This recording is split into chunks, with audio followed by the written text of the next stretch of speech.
Welcome back with our main topic today. Well, Minister of Finance Dr. Mohammed Moait said that the government has allocated 1.1 billion Egyptian pounds in the new budget in order to establish utilities for 13 industrial complexes in several governorates with the aim of providing a stimulating infrastructure for the owners of small and medium enterprises. Well, to shed more light on this, we have the pleasure to have this phone with Dr. Ramy Shaltout, Professor of Transportation Engineering, Faculty of Engineering, Zagazig University. Good morning, sir. Good morning. Well, Dr. Shaltout, can you tell us about the importance of President Abdel Fattah al-Sisi's keenness to deepen the automotive industry in Egypt in order to manufacture mass transportation powered by natural gas and also electricity, also vehicles to work with gas? We all can see that Egypt has several steps towards the development of the transportation sector generally, including advances in the road and the highway transport and enhancing also the water transport, especially river transportation as well, for freight transportation. But for the road transportation, we can see huge developments in the sector by establishing a new access for connecting different communities and enhancing existing infrastructure. Also, the increase in the maintenance practice of the road, developing new alternatives for enhancing the traffic flow and increasing the dependency on intelligent transportation systems. On the other hand, also, there are several steps towards the expansion in the railway sector by establishing new lines on the new network, by expansion in the metro line, construction of light rail transit system, construction of high-speed network, construction of monorail systems. The recent advances in establishing the automotive industries in Egypt, and especially converting to electricity and natural gas, will definitely enhance the transportation sector in Egypt, and will definitely have an economic impact and also environmental impact. So the conversion to the natural gas, the Egypt government recently announced a multi-year plan to convert all car engines running with traditional fuels to dual fuel engines that can run with gasoline in addition to natural gas. A parallel initiative also sets up to replace all the vehicles used in the public transport like microbus and buses systems with newer ones equipped with natural gas tanks. So this was aiming to convert around 147,000 gasoline-powered taxis and the microbuses to natural gas within around the 3 years plan, and also to replace around 240,000 diesel-powered microbuses with natural gas. Yes. Yes. So, Dr. Shaltout, you've spoken about the transition that Egypt has achieved in the transportation sector in general. Could you shed more light on the subway, the railways, also the river transportation, and the several national mega projects in the field of transportation?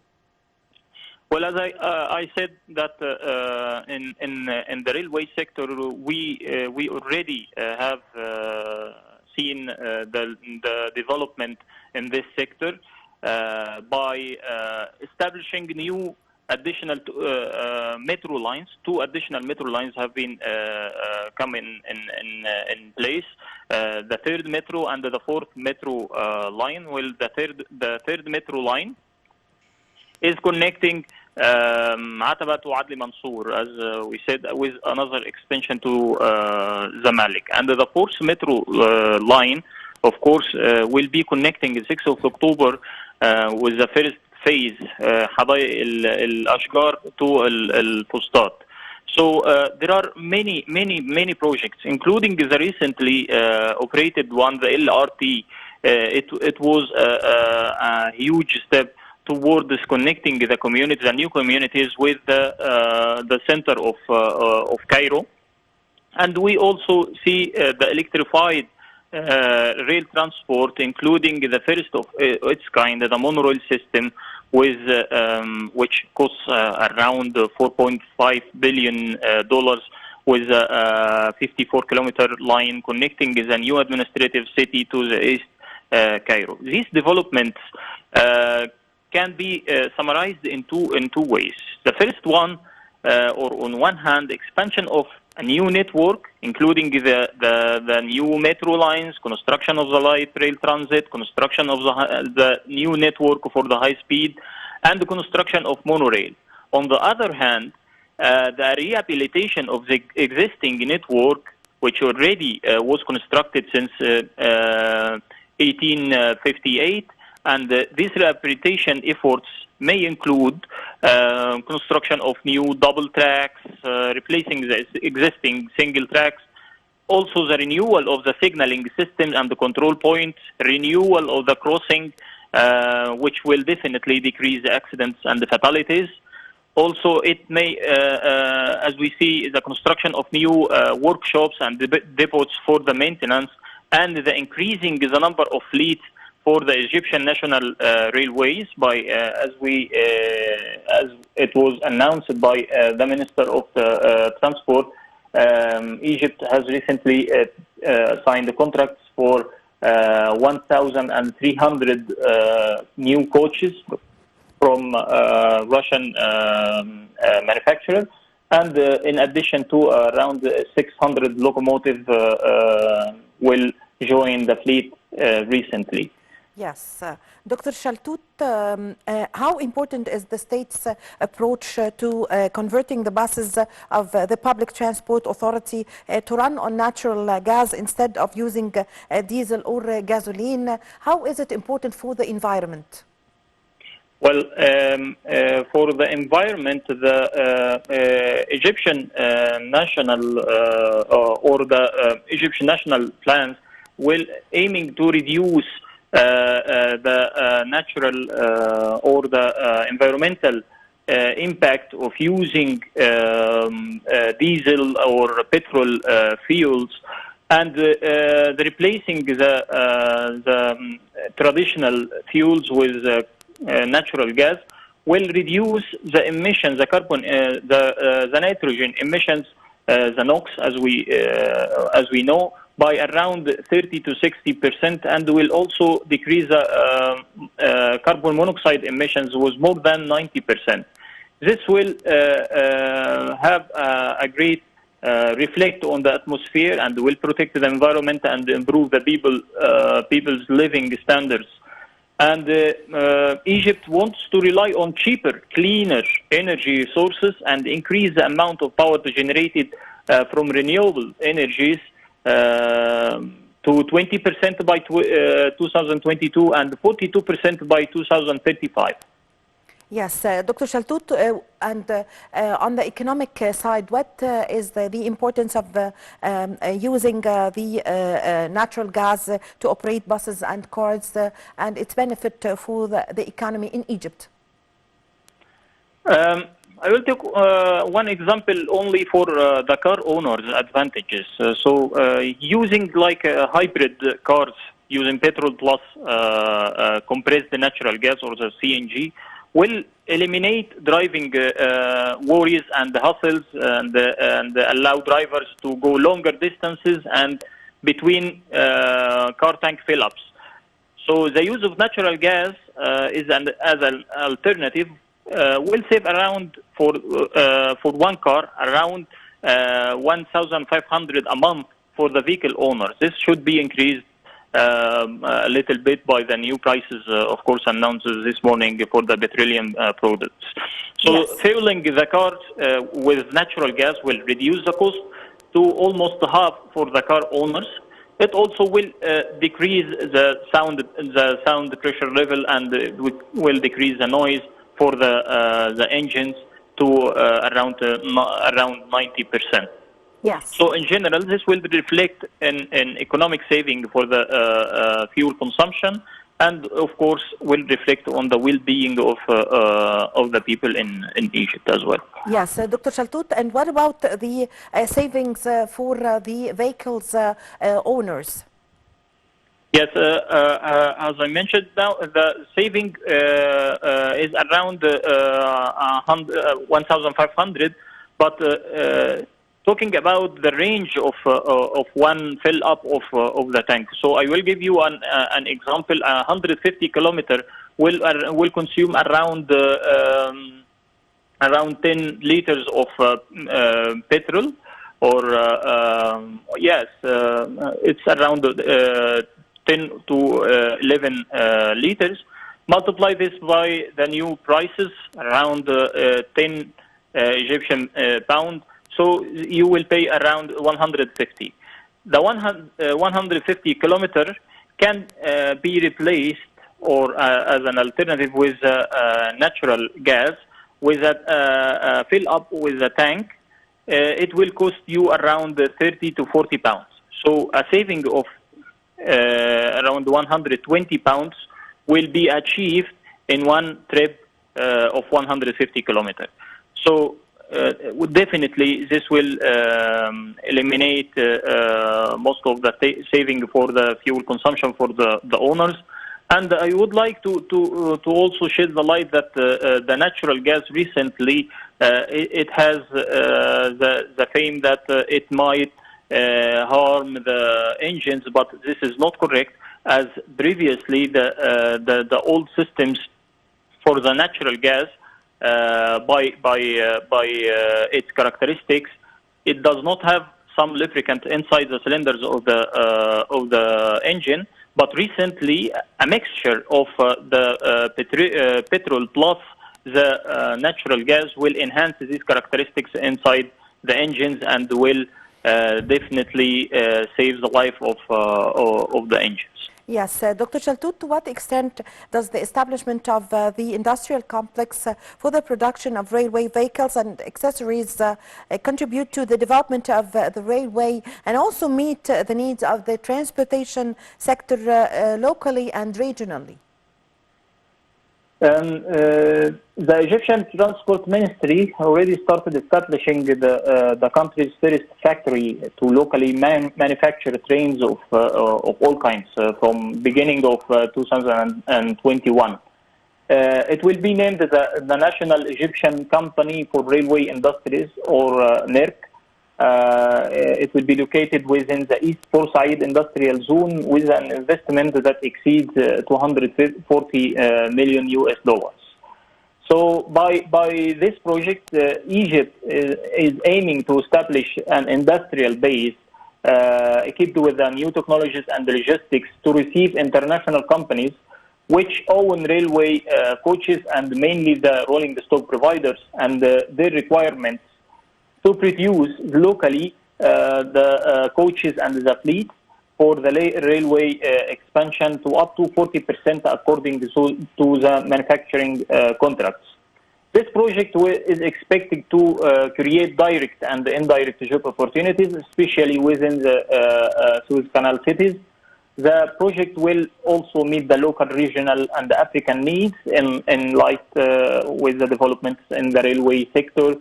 And it will also help these industries to increase the national income and provide new manufacturing opportunities for the railway factories. Yes, Dr. Shaltout, still in the industrial complex, how would this contribute to the localization of the technology in the railway industry here in Egypt? Well, the expansion in the railway project is usually combined with enhancement of the technologies received by the staff working in the railway sector. So, as a consumer of these technologies coming from Europe, especially, or sometimes from Asia. We need to establish new technologies. We need to know about the technologies used for the enhancement of the fleet, for the maintenance of the fleets, for the control and the operation of the railway vehicles and the coaches, and establishing this sort of industries locally will definitely increase our opportunities to save and to protect these assets from the deterioration in the longer time span. Yes, so Dr. Shaltout, how do you see the importance of establishing dry ports and river transport projects and their impact on the national economy? As we all know, Egypt is one of the most promising emerging economies. So its industrial zones remain always the focal point of increased economic activity. So there are plans to establish around 7 to 10 additional industrial areas around Cairo and the neighborhoods. And some of these districts will be centered for small and medium industries. This will reflect in creating job opportunities or direct and indirect job opportunities, as I said, and will definitely participate in the economic growth of the country. So by establishing new logistic hubs will facilitate the movement of the trade, or especially the freights between these hubs, and will eliminate more restrictions for the investors to invest in new cities and new industrial hubs in the near future. Yes, so the national mega projects of transportation here in Egypt, how do you see it, Dr. Shaltout, as a kind of providing job opportunities? Usually, the expansion in the new communities will reflect on the economic growth. But how to connect these communities? The first is to establishing a connection between the center or these communities. So the land use will be increased by establishing new transportation modes. Like when you expand with a road or a highway or a network for the railways, will definitely increase the land use, and will definitely increase the opportunities for the investors to invest more in the new communities and in new industrial zones. So in general, it will reflect on the growth of the economy and increasing the job opportunities in Egypt. Yes. Also, Dr. Shaltout, Egypt has recently introduced several tax and customs incentives to deepen the domestic manufacturing and industrial development, especially in several fields, like especially in the field of transportation.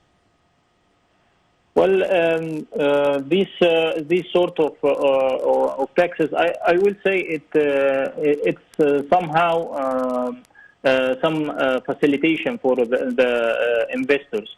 But of course, eliminating any sort of taxes will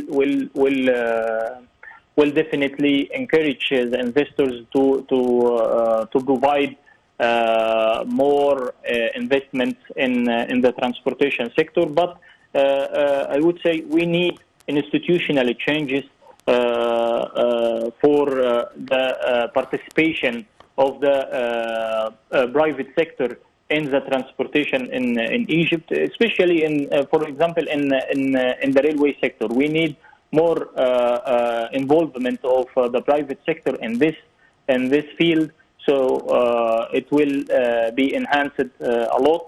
And as we recently noticed that Egypt has signed a contract with an operator for the third metro line RETAP division, which is the railway operator in France, to operate this sort of lines. So this was the first step towards the enhancement of the involvement of the private sector in this field, and decrease the limitations on on this sector to work in Egypt. Yes. Dr. Shaltout, recently President Abdel Fattah al-Sisi have inaugurated the Adli Mansour station, which is the central station and its area around 15,000 fiddans, and it's the biggest of its kind in Africa and the Middle East. Could you give us your insight concerning this? Adli Mansour station is a mega transportation hub. It will be connecting the third metro line, the LRT, the bus rapid transit, and it connects the railway all the railway lines connecting to Suez line. So it will be connecting many transportation modes, giving opportunities to the passengers to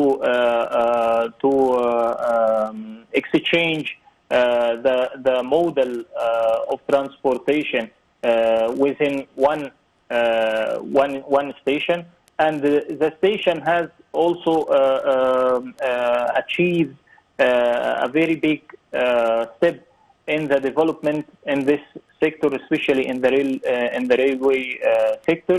And as you said, its area is huge, so it will benefit also any economic activities inside the station, and the station itself is operating with up-to-date technologies, including the ticketing machines and including also the gates for the passengers, the CCTVs for the safety of the passengers. And as we saw the inauguration by His Excellency President Abdel Fattah al-Sisi, it was a very big step towards the enhancement of the transportation modes in Egypt, inshallah. Yes, I thank you very much for your time. Also, thank you for your valuable information. Dr. Ramy Shaltout, Professor of Transportation Engineering, Faculty of Engineering, Zagazig University. Thank you, ladies and gentlemen, for joining me in this segment. My name is Amal Mukhtar. I leave you with the rest of the segments of The Breakfast Show.